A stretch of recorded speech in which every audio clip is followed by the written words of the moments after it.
l'honorabilité, s'il manque le sens de l'honneur, s'il manque l'esprit de sacrifice, s'il manque la grandeur requise que doivent incarner ceux qui doivent représenter le peuple. Par cette gérontocratie, c'est-à-dire que le gouvernement de ces vieillards, pas parce que seulement ils sont vieux, mais parce qu'ils sont inopérants, ils sont absents, ils sont paresseux. Et ils sont surtout méchants. Kava Yégué Djibril, c'est l'un des hommes dans cette république qui n'est peut-être pas maudit, mais à plaindre. Il est dans le passé déjà. Et qu'il doit demeurer comme une dimension de notre histoire, comme une simple marche de notre histoire. Il va demeurer donc comme une sorte de lucarne de notre damnation, c'est-à-dire de sa malédiction. Donc il est question que les gens comprennent ça. Tous les artifices qu'ils vont prendre là, ils doivent lui dire une seule chose. Il doit libérer le penché pour qu'il y ait notre souffle dans notre pays. Tout ce que vous allez trouver comme accommodement pour le mettre là où il ne doit pas être, ça va échouer après lui. Mais c'est vous qui êtes disqualifié, monsieur Nké. Vous êtes sur un plateau, vous parlez en quelle qualité? Vous représentez qui? À quel titre je lui parle?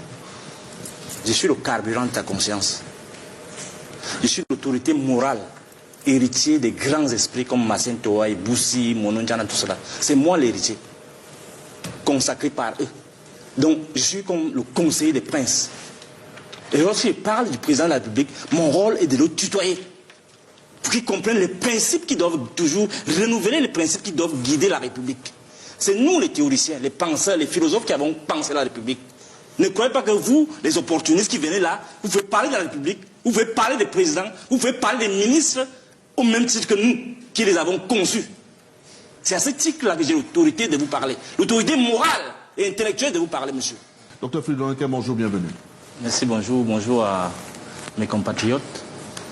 Quoique on nous interdise de prononcer certains mots, je voudrais les rassurer que nous sommes au service de la République et malgré les difficultés, nous souhaitons que cette nouvelle année soit fructueuse, qu'elle nous permette de prendre un nouvel élan, surtout de vivre notre renaissance au sens vraiment de renaître de nouveau, notre citoyenneté, notre avenir sont compromis par tout ce que vous savez, par la situation, par cette gérontocratie, c'est-à-dire que le gouvernement de ces vieillards, pas parce que seulement ils sont vieux, mais parce qu'ils sont inopérants, ils sont absents, ils sont paresseux, et ils sont surtout méchants. L'éthique républicaine qui manque le plus dans ce pays, qui manque le plus à nos dirigeants, exige que, à notre niveau, nous qui sommes supposés être des éclaireurs, nous sommes supposés avoir le sens du discernement, exige donc que, à travers un ensemble d'initiatives, que nous puissions amener les populations à accéder à une meilleure visibilité de l'action gouvernementale, de l'éthique même républicaine, de ce qui constitue la valeur dans une république. Et comme c'est ça qui fait le vrai problème dans notre gouvernance, nous avons pensé qu'il faut donc attaquer à travers cette initiative. Et dans les prochains jours, dans les prochains mois, vous nous verrez de plus en plus présents, malgré les obstacles, malgré la dictature ambiante. Quand j'écoute mon petit frère là, il parle vraiment comme les gens du RDPC. Je crois qu'il en fait partie. Mais il y a quelque chose de plus important que je voulais dire, c'est que ce qui fait problème dans ce pays, lorsque vous voyez la jeunesse qui est emballée dans l'imposture, c'est la victoire de la haine et de la honte sur le sens de l'honneur. Ce qui pose problème fondamentalement dans ce pays, c'est cette victoire de la honte et de la haine sur le sens de l'honneur. Je m'explique. Vous avez vu quelqu'un qui emballe, mon petit frère là, il emballe tout ça dans un juridisme avec le député, dans un juridisme qui ne dit pas son nom. Tout ce qui est fait dans ce pays pour tuer ce pays est emballé dans la Constitution. Ou bien dans le non-respect de la Constitution. C'est ce que vous voyez là devant vous. Un monsieur dont tous les enfants, les petits-enfants, les arrière-petits-enfants sont versés dans la République. Un monsieur grabataire qui a fait toute sa vie à l'Assemblée nationale, avant peut-être que je naisse, qui récompense son Dieu par une offrande sacrée. Et on fait passer ça dans un juridisme qu'on veut nous faire admettre là. Kava Yégué Djibril, c'est l'un des hommes dans cette République qui n'est peut-être pas à maudire, mais à plaindre.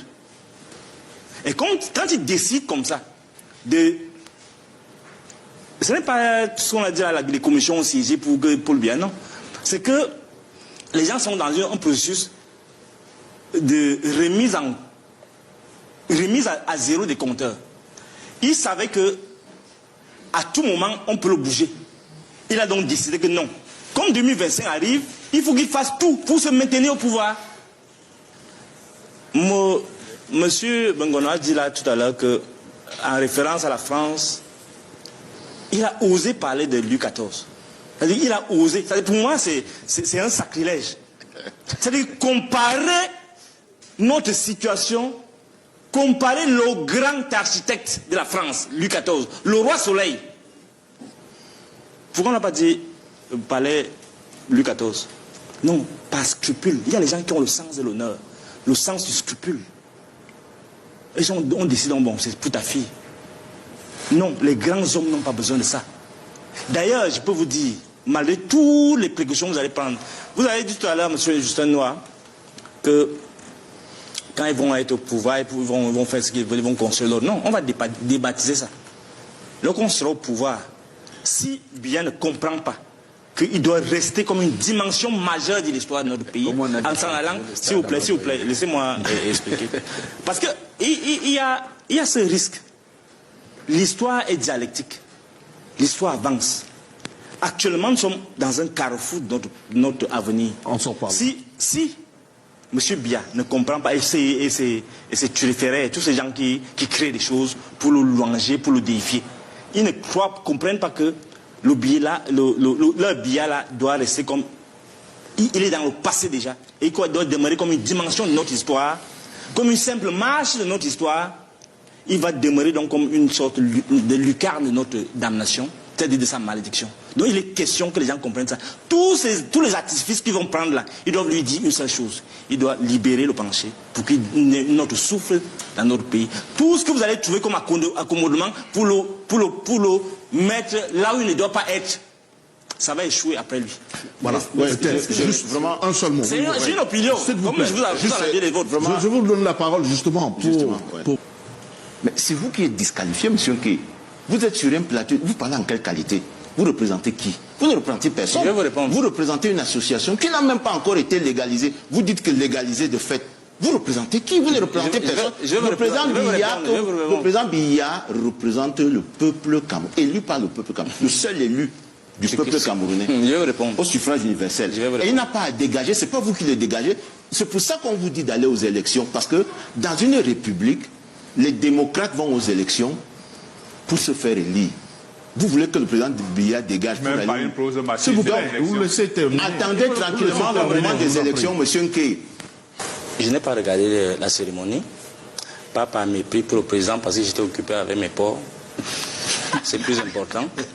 Mais j'ai quand même eu le temps de regarder après, parce que là, sur le vif, je n'ai pas regardé. Mais je vais d'abord répondre à la question de monsieur Bengono, qui est très importante. À quel titre je lui parle? Je suis le carburant de ta conscience. Je suis l'autorité morale, héritier des grands esprits comme Massène Toa, Boussi, Mononjana, tout cela. C'est moi l'héritier, consacré par eux. Donc, je suis comme le conseiller des princes. Et lorsque je parle du président de la République, mon rôle est de le tutoyer. Pour qu'ils comprennent les principes qui doivent toujours renouveler les principes qui doivent guider la République. C'est nous les théoriciens, les penseurs, les philosophes qui avons pensé la République. Ne croyez pas que vous, les opportunistes qui venez là, vous pouvez parler de la République, vous pouvez parler des présidents, vous pouvez parler des ministres au même titre que nous, qui les avons conçus. J'ai été éduqué pour voir clair dans mes opinions, pour dénicher dans les vôtres où est-ce qu'il y a le biais et de vous le révéler. C'est à ce titre-là que j'ai l'autorité de vous parler, l'autorité morale et intellectuelle de vous parler, monsieur. C'est ce qu'il voulait avoir dit d'entendre. L'autre chose, c'est que lorsque vous parlez du président de la République, j'étais vraiment scandalisé. Sam, c'est vrai, il y a quelques années, je voyais en lui un grand esprit critique. Mais quand vous venez ici, sur cette salle, dans cette auguste assemblée où on discute des choses de l'État, de la République, du bien commun, de l'intérêt général, et que des gens se mettent à demander des cartons d'invitation, Non, ça déprécie notre hauteur. Que vois-je là? Vous m'avez dit qu'il y aura des députés, il y aura des grandes personnes ici. Je ne vois que, je n'écoute que les bourdonnements de la gourmandise qui survolent le ciel de l'imposture. Et on ne peut pas ne pas le reconnaître. Vous parlez d'honorabilité. Où est l'honorabilité s'il n'y a pas la bonté? Où est l'honorabilité s'il manque le sens de l'honneur? S'il manque l'esprit de sacrifice? S'il manque la grandeur requise que doivent incarner ceux qui doivent représenter le peuple? C'est la question qu'on se pose et à laquelle on doit répondre. Pour revenir à votre question sur le chef de l'État, ce n'est qu'il soit même croulant, qu'il soit sur la chaise roulante, on ne veut pas savoir. Ce qu'on veut savoir, c'est que est-ce que les politiques mis sur pied depuis 42 ans, mais bien avant, hein, puisqu'il est là, il est Premier ministre et tout le reste, depuis presque un siècle, qu'il au cœur de notre République, quels ont été les résultats? Est-ce que cette jeunesse a espoir avec ce qu'elle voit? Quelle est cette jeunesse qu'on forme là maintenant à l'université? Que nous formons à l'université alors qu'on n'a aucune industrie qui peut résorber ces gens-là.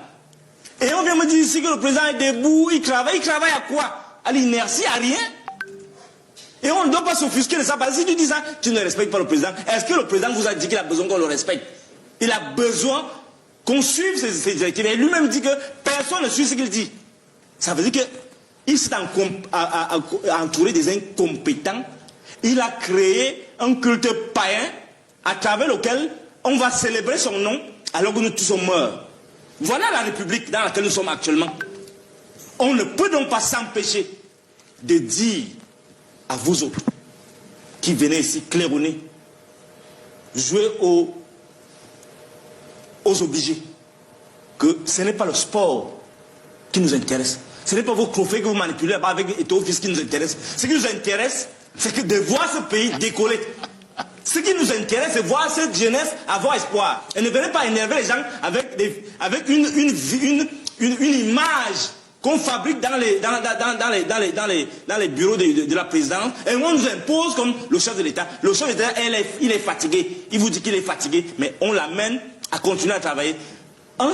Le sport, le foot, le plaisir, la jouissance, c'est ça qui développe un pays. On lui a donné le trophée parce qu'il a fait jouir les gens. Et c'est ça qui fait développer un pays.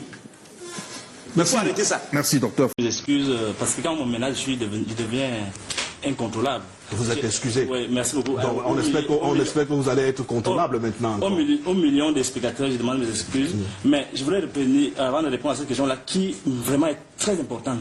Parce que lorsque vous voyez ce qui se passe là, c'est les mêmes logiques de prébande, de banditisme politique qui sont en train d'être mises en place. C'est-à-dire les gars sont dans une logique où on dit qu'il y a décentralisation depuis 1996. Mais ils sont étonnés que les gens soient impatients. Nous sommes dans des logiques où, vous voyez, vous n'avez pas regardé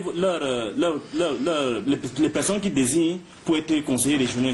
C'est les sous-préfets, c'est les gens à la retraite. Les gens qui ont perpétué cette hyper-centralisation. Et vous nous attendez à quoi? Ça va échouer. Et quand on leur a dit maintenant, c'est-à-dire les gars ont coopté les mêmes gens pour que ça reste toujours dans les mêmes... Les mêmes faits vont produire les mêmes choses. Effets. Et ici on me dit que, et permettez-moi cette réponse à ces deux... Cette digression. En réalité, les gens sont étonnés qu'ils soient comme je suis. Ils s'attendaient à ce que les gens aient un langage doux, mielleux, pour qu'ils s'attendent à ce qu'ils soient cooptés. En fait, ils aiment un certain langage. C'est-à-dire que le langage qui fait que quand tu parles comme ça, c'est un appel de balle. Après, on peut te coopter plus facilement. Moi, je ne suis pas cooptable. Donc, du coup, je vous dis d'abord, je vais parler parce que vous devez apprendre à écouter le langage du peuple. Parce que vous croyez que vous parlez entre vous. Parce que vous avez le pouvoir. Parce que vous voulez coopter les universités. L'université, c'est la liberté. En fait, vous ne vous attendez à rien.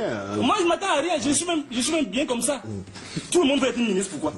Tout le monde veut être directeur, pourquoi? Parce qu'on doit même élire ces gens-là. Ce qu'ils sont en train de faire au ministère de l'enseignement supérieur, là, c'est une abomination. On doit élire un type à l'université parce que c'est ça qui va faire en sorte que les universités soient compétitives. Et je vais répondre à cette question qu'il a posée.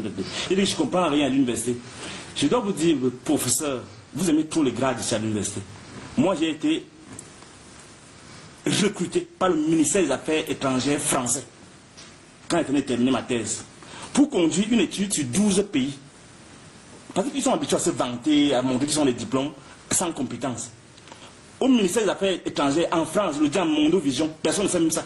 Et j'ai produit un texte, une étude sur les systèmes de formation professionnelle, bac plus 2, bac plus quoi. C'est en ligne même. C'est enseigné dans les universités, dans l'AEF.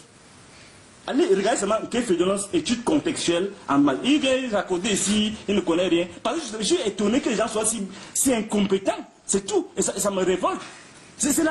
J'ai décrit l'incompétence. L'université marche bien, toute une rhétorique, un verbe boueux qui empêche aux gens de penser véritablement. Un philosophe, c'est la critique.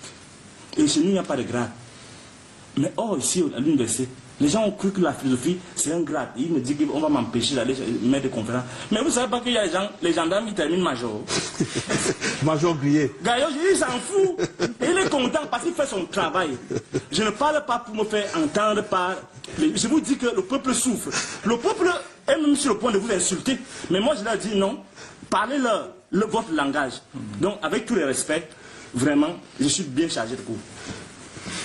D'accord. Merci Jean-Baptiste Atebege. Finalement, que doit-on retenir des 38 ans du magistère du président de la République? Je suis très amusé. Je crois que sur ce plateau, c'est moi l'élu du peuple. C'est moi qui dois parler au nom du peuple. Je ne sais pas si les professeurs d'université, les universitaires parlent au nom du peuple, sont des élus du peuple. Bon. C'est pour ça que j'ai rappelé ce que c'est que l'universitaire. L'universitaire n'a pas parlé au nom du peuple. Non, je suis philosophe. Tu ne connais rien de la philosophie, donc laisse ça. Tu ne connais pas la philo. C'est pas ça le rôle de... Tu ne connais pas Marx, tu ne connais pas Sartre, tu ne connais pas... Mais il a appris ça quand même à l'école quand même. Ils ont oublié. En fait. Le problème c'est oublier en permanence. Ils oublient toujours pour voler. Et ils oublient. Quand tu voles, tu oublies. Ok, d'accord. Merci, professeur, docteur Fulbert. Vous êtes dans votre monde. Alors, je voulais revenir sur la conclusion du docteur Hélène Kama sur la politique. Je crois que